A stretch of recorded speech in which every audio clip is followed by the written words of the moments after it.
Now we are going to learn a very important term, that is mutually exclusive events. देखते हैं mutually exclusive events क्या होता है। जब एक एक्सपेरिमेंट होता है उस समय पे अगर हम दो इवेंट्स की बात करें, if an experiment is performed and we talk about two events and there is no common element between them, अगर कोई भी एलिमेंट कॉमन नहीं है दोनों के बीच में, यानी कि दोनों डिसजॉइंट सेट हैं, तो ऐसे इवेंट्स को हम म्यूचुअली एक्सक्लूसिव इवेंट्स कहते हैं। देखते हैं।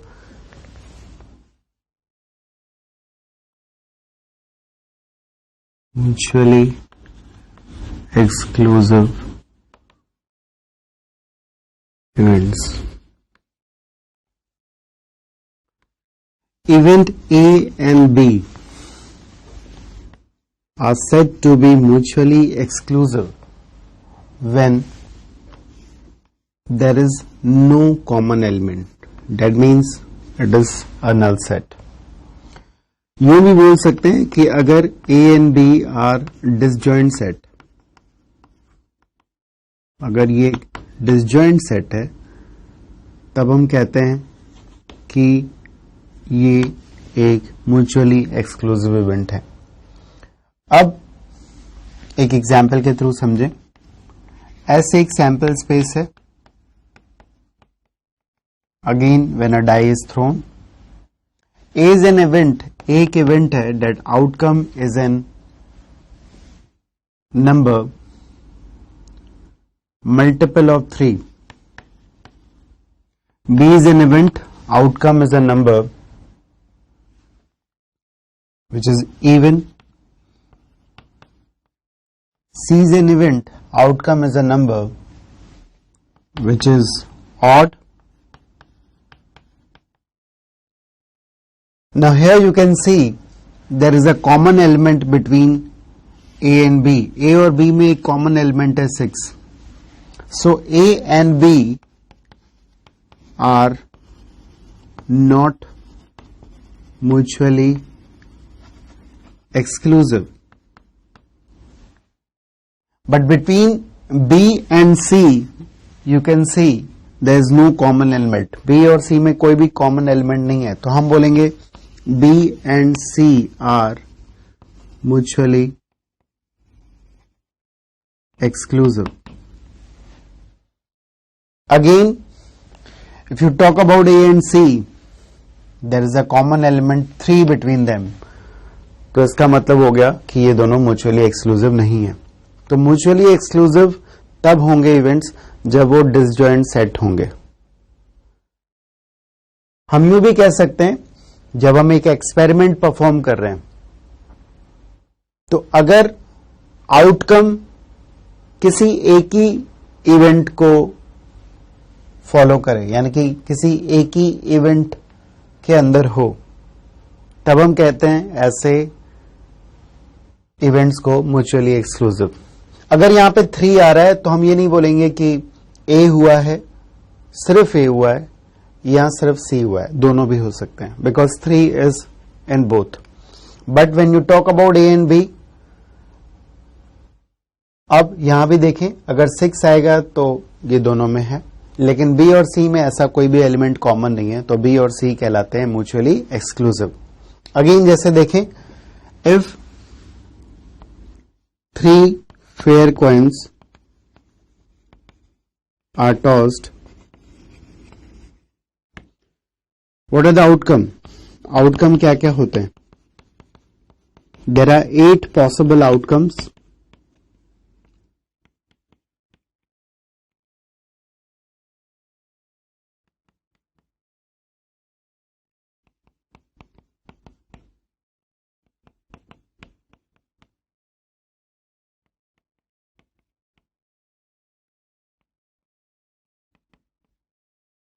Now these are 8 possible outcome.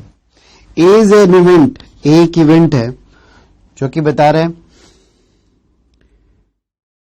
At least 1 head. अब इसके अंदर क्या होगा?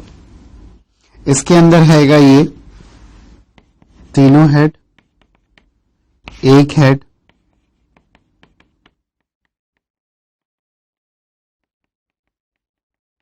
दो हेड,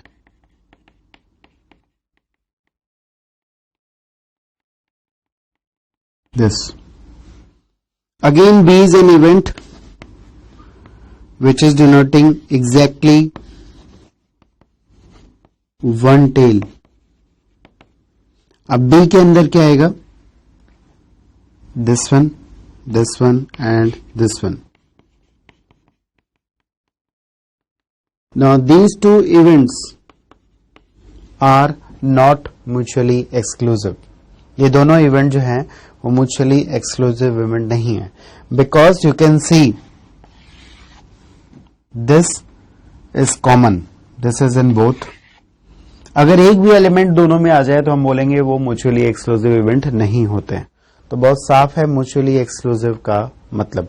यहां पे एक से ज्यादा है, वैसे ये भी कॉमन आ रहा है and this two is common in both. तो म्यूचुअली एक्सक्लूसिव का मतलब हो गया that should not be any element which is common to both the events. Next term एक और हम पढ़ेंगे which is known as exhaustive event. Exhaustive event का मतलब क्या होता है देखते हैं.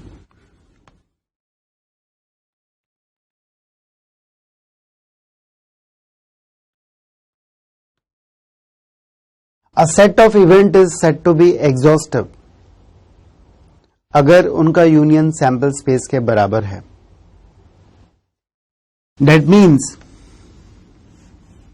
if E1, E2 and so on up to E1 are set of events, then summation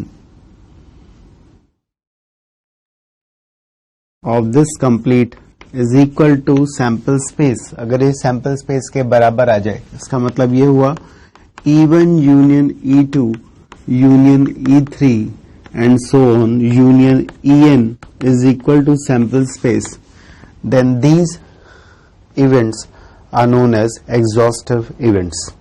इसका मतलब ये होता है कि कोई भी जो आउटकम है वो ऐसा नहीं होना चाहिए कि कहीं भी नहीं है. That means it should be present in at least one of the event. जैसे आपने कोई एक्सपेरिमेंट परफॉर्म किया और कोई भी आउटकम अगर छूट गया कहीं भी, यानी कि वो E1 में भी नहीं है, E2 में भी नहीं है और किसी भी इवेंट पे नहीं है, तो हम बोलते हैं कि वो एग्जॉस्टिव सेट नहीं होगा, एग्जॉस्टिव सेट ऑफ इवेंट्स नहीं होगा. For example let us understand it. Again we are throwing a die. A is an event, outcome is an even number, this is even. B is an event, outcome is a prime number. 2, 3, 5. C is an event, outcome is an odd number. Now if you do the union of these three, that is equal to sample space. यहां पे कोई भी element ऐसा नहीं है जो कि sample space में है और इन तीनों में से किसी भी एक एलिमेंट के पास नहीं है. मतलब कम से कम एक इवेंट के पास वो जरूर एलिमेंट मौजूद है. तो यहां पे ये तीनों जो होंगे वो एग्जॉस्टिव सेट ऑफ इवेंट्स होंगे. यहां पे एक और बात है, अगर हम बी को अलग छोड़ दें तो ये दोनों भी एग्जॉस्टिव सेट ऑफ इवेंट बनाते हैं, बिकॉज इनका भी यूनियन जो है वो सैंपल स्पेस के बराबर है.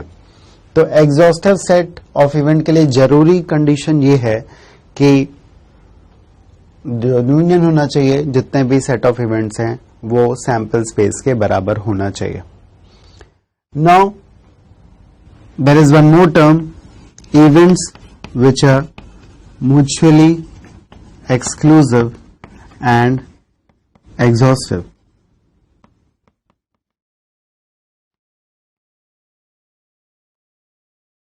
That means both of them are occurring simultaneously. We'll be seeing a very important result on this. इस पे हम बहुत important result देखेंगे जैसे हम काफी ज्यादा problems tackle करते हैं. देखें म्यूचुअली एक्सक्लूसिव एंड एग्जॉस्टिव का मतलब दोनों कंडीशन सेटिस्फाई होने चाहिए. एक तो म्यूचुअली एक्सक्लूसिव भी होना चाहिए, यानी कि किसी भी दो इवेंट में कोई भी एलिमेंट कॉमन नहीं होना चाहिए, प्लस कोई भी एलिमेंट नहीं छूटना चाहिए। ऐसे इवेंट्स को हम बोलते हैं म्यूचुअली एक्सक्लूसिव एंड एग्जॉस्टिव। यहां पे म्यूचुअली एक्सक्लूसिव का मतलब ये होता है कि पेयर वाइज ये म्यूचुअली एक्सक्लूसिव होंगे, यानी कि किसी भी दो में कोई भी एलिमेंट कॉमन नहीं होना चाहिए। तो प्रॉपर्ली देखते हैं, हम कहेंगे set of events E1, E2, En are mutually exclusive and exhaustive if EI intersection EJ is equal to phi for I not equal to j, and again the second condition is for the exhaustive, this should be equal to the sample space। तो दोनों condition meet होनी चाहिए यहां पे अगर हमें mutually exclusive plus exhaustive दोनों बनाना है। For example let us see, again we are throwing a die, A is a event जो कि कह रहा है outcome is a number which is less than 3, B is an event which is telling you outcome is a number which is multiple of 4, C बता रहा है outcome is a number which is multiple of 3, and D is an event, outcome is a number which is multiple of 5. Now if you look at these 4 events, अगर आप इन चारों events को देखेंगे, ये दोनों आपस में म्यूचुअली एक्सक्लूसिव हैं बिकॉज कोई भी एलिमेंट कॉमन नहीं है। ये दोनों भी आपस में म्यूचुअली एक्सक्लूसिव हैं बिकॉज कोई भी एलिमेंट कॉमन नहीं है। Again you can see these two and these two and also these two are mutually exclusive। तो ये सारे इवेंट्स आपस में mutually exclusive हैं। और apart from that, if you see the sample space, it is the union of all these events। sample space जो है वो इन चारे इवेंट्स का यूनियन है। तो यहाँ पे हम समझ सकते हैं कि म्यूचुअली एक्सक्लूसिव प्लस एग्जॉस्टिव का मतलब ये हो गया कि दोनों कंडीशंस मीट करनी चाहिए। और इससे रिलेटेड हम एक बहुत ही इंपॉर्टेंट रिजल्ट देखेंगे। हम ये भी कह सकते हैं कि अगर events mutually exclusive plus exhaustive हैं तो कोई भी आउटकम जब आएगा, जब हम एक एक्सपेरिमेंट परफॉर्म करेंगे, it will fall in exactly one of the region. सिर्फ एक ही में फॉल करेगा, या तो वो ए में फॉल करेगा या बी में या सी में या वो डी में। ऐसा नहीं है कि किसी दो में फॉल करेगा, और ऐसा भी नहीं है कि किसी को भी इंक्लूड नहीं करेगा, बिकॉज कम से कम एक में आएगा और एग्जैक्टली एक में भी आएगा, बिकॉज यूनियन एस के बराबर है। तो ऐसा नहीं होगा कोई भी आउटकम कहीं भी नहीं आए, हमेशा किसी ना किसी में आएगा। अगर हम इसको वेन डायग्राम से देखें तो ये पूरा सैंपल स्पेस है हमारा। ए यहां पे है, then we have say B in this region, then we have C in this region, then we have D in this region, then we have E in this region. And you can see between A and B there is no common element। A का ये part है, B का ये part है, B का भी किसी के साथ कोई कॉमन एलिमेंट नहीं है, D का भी किसी के साथ कोई कॉमन एलिमेंट आप देख सकते हैं नहीं है। Similarly you can see there is no common element of C and there is no common element of E, and it is including all the sample space। sample space के सारे elements include हो रहा है, कोई भी element ऐसा नहीं है sample space का जो ऐसा नहीं हो सकता कि A में भी नहीं है, B में भी नहीं है, C में भी नहीं है, D में भी नहीं है, E में भी। तो यहाँ पे ये पांचों एलिमेंट जो बना रहे हैं वो म्यूचुअली एक्सक्लूसिव प्लस एग्जॉस्टिव का ही एग्जाम्पल दे रहे हैं। Now we are moving to a very important theorem the theory of probability, that is axiomatic theory of probability. We'll be working largely on that. Let us see.